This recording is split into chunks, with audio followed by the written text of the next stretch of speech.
ह्रीङ्कारासनगर्भितानलशिखाम्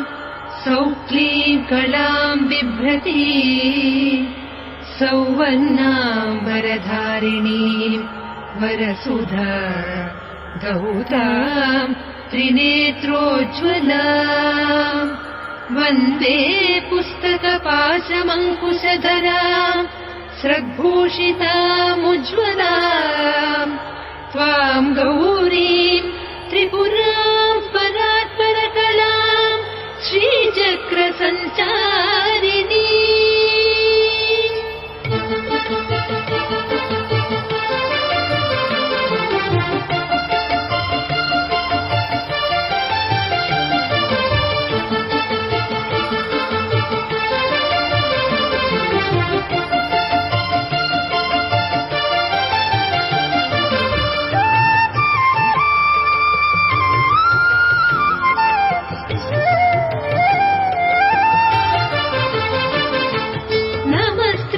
सुन्दरी हृदय देवी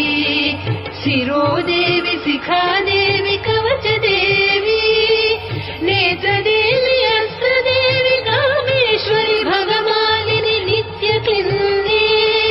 मेरुण्डे वह्निवासिनी महावज्रेश्वरी शिवदूती त्वरिते कुलसुन्दरि नित्ये नीलपताके विजये सर्वमङ्गले ज्वालामालिनी चित्रे महानित्ये परमेश्वर परमेश्वरि मित्रे समयी षष्ठी समयी पुण्ये समयी चर्यानाथमयी लोपामुद्रामयी अगस्त्यमयी कालतापनमयी धर्माचार्यमयी मुक्तकेलीश्वरमयी दीपकलानाथमयी विष्णुदेवमयी प्रभाकर देवमयी तेजो देवमयी मनोज देवमयी कल्याण देवमयी वासुदेवमयी रत्नदेवमयी श्रीरामानन्दमयी अणिमा सिद्धे लघिमा सिद्धे गरिमा सिद्धे महिमा सिद्धे ईशित्व सिद्धे वसित्व सिद्धे प्राकाम्य सिद्धे भुक्ति सिद्धे इच्छा सिद्धे प्राप्ति सिद्धे सर्वकाम सिद्धे ब्राह्मी माहेश्वरी कौमारी वैष्णवी वाराही माहेन्द्री चामुण्डे महालक्ष्मी सर्वसंक्षोभिणी सर्ववेद्राविणी सर्वाकर्षिणी सर्ववशङ्करी सर्वोन्मादिनी सर्वमहाकुशी सर्वखेचरी सर्वबीजे सर्वयोने सर्वत्रिखण्डे त्रिलोक्यमोहन चक्रस्वामिनी प्रकटयोगिनी कामाकर्षिणी बुद्ध्याकर्षिणी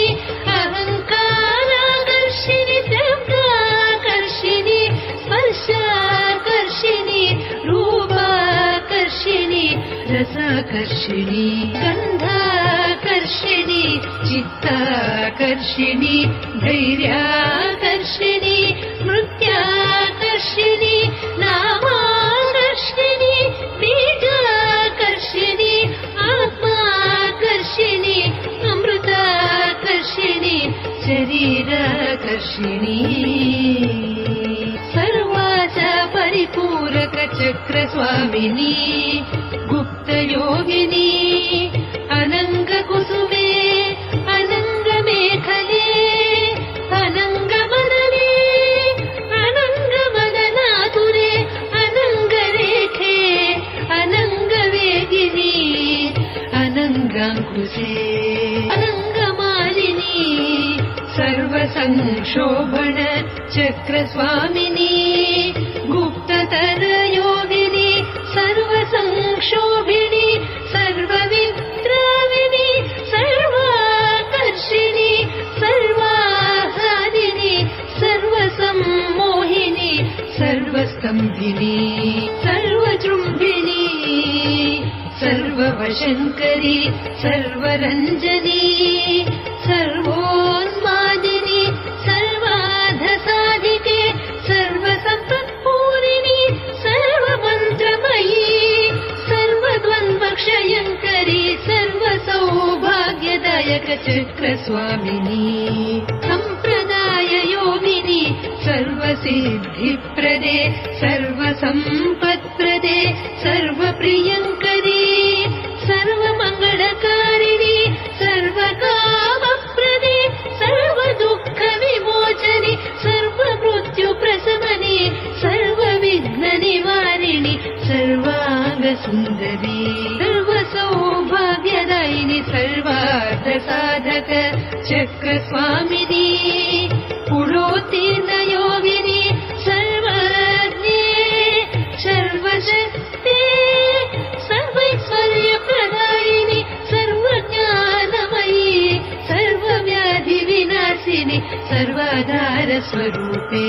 सर्वपापहरे सर्वानन्दमयि सर्वरक्षास्वरूपिणि सर्वेक्षितफलप्रदे सर्वरक्षाकर चक्रस्वामिनी निगर्भयोगिनी वसिनी कामेश्वरि मोदिनी विमले अरुणे जयिनी सर्वेश्वरि कौलिनि सर्वरोगहर चक्रस्वामिनि रहस्ययोगिनी वाणिनी चापिनी पाचिनी अंकुशिनी महाकामेश्वरी महावज्रेश्वरी महाभगवानिनी सर्वसिद्धिप्रद चक्रस्वामिनी रहस्ययोगिनी श्रीमहाभट्टारिके सर्वानन्दमय चक्रस्वामिनी परापररहस्ययोगिनी त्रिपुरे त्रिपुरेशी त्रिपुरसुन्दरी त्रिपुरवासिनी त्रिपुराश्रीः त्रिपुरमालिनी प्रसिद्धे त्रिपुराम्ब महात्रिपुरसुन्दरी महामहेश्वरी महामहाराज्ञी महामहाशक्ते महामहागुप्ते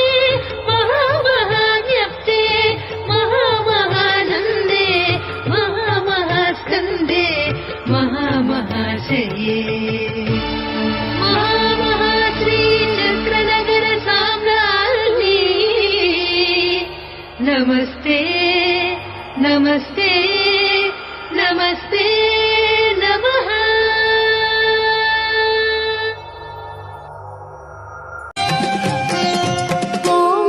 ओंकाररूपिणी ओंकाररूपिणी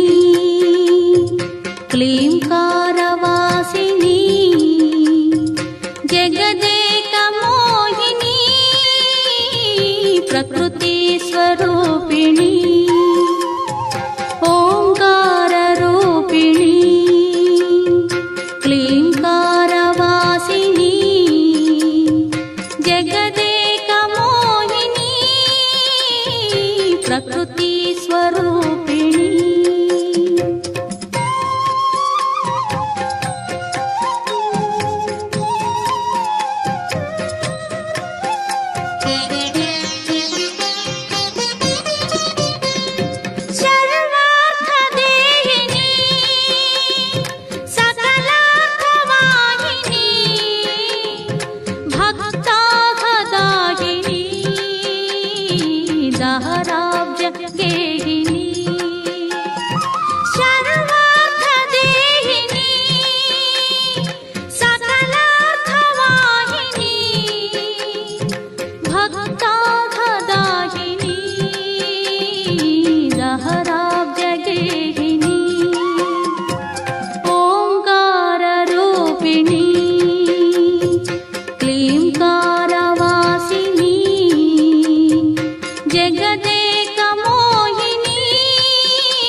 प्रकृति स्वरूपिणी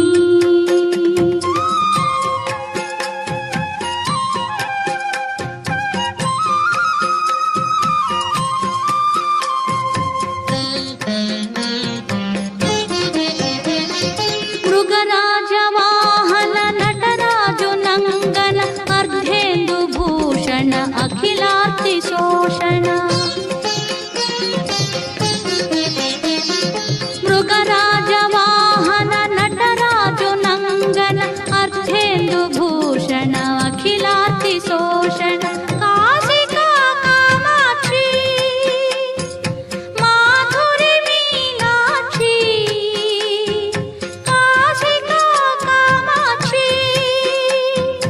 माधुरी मीनाक्षी मम प्रोववे तल्ली अनुराग श्रीवल्ली ओंकार रूपिणी क्लींकारवासिनी जगदेक मोहिनी प्रकृति स्वरूपिणी प्रकृति स्वरूपिणी सिद्धौघा मानवौघाश्च दिव्यौघा गुरवः क्रमान् क्रोधिनी जृम्भिणी चैव दिव्याश्चोभयपार्श्वयोः पूज्यस्त्रिपुरनाथश्च योनिमध्येऽम्बिकायुतः स्तम्भिनी या महाविद्या सत्यं सत्यं वरानने एषा सा वैष्णवी माया विद्यां यत्नेन गोपयेत् ब्रह्मास्त्रदेवतायाश्च हृदयं परिकीर्तितम् ब्रह्मास्त्रं त्रिषु लोकेषु दुष्प्राप्यं त्रिदशैरपि गोपनीयं प्रयत्नेन न देयं यस्य कस्यचित् गुरुभक्ताय दातव्यं वत्सरं दुःखिताय वै मातृपितृरतो यस्तु सर्वज्ञानपरायणः तस्मै देयमिदं देवी बगलाहृदयं परम् मातृपितृरतो यस्तु सर्वज्ञानपरायणः तस्मै देयमिदं देवी बगलाहृदयं परम् सर्वार्थसाधकं दिव्यं पठनाद् भोगमोक्षदम् बगलाहृदयं स्तोत्रम् ॐ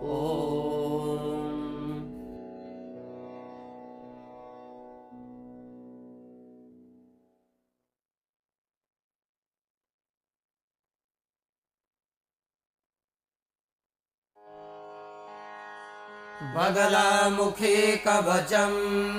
श्रीगणेशाय नमः। श्रीदेव्योवाच राज्ञां मण्डलिका देवी बगलोपरि सर्पदां सवर्णानां महादेव धनविप्लुतचेतसां दुष्टसर्पादिजन्तूनां स्तम्भनं वद शङ्कर। श्रीभैरव उवाच पुरा कृतयुगे देवी बाधक्षोभ उपस्थिते महार्णवानामेकत्वे गते क्षोभं भयं ययुः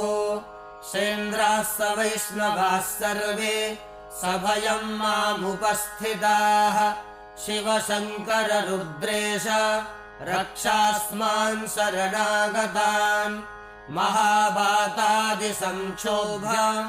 भयादस्मान् महार्णवात् तच्छ्रुत्वाहं महेशानि कवचं पूर्वनिर्मितम् दत्तवान् सर्वदेवेभ्यो महाभयनिकृन्दनम् कवचं बगलामुख्या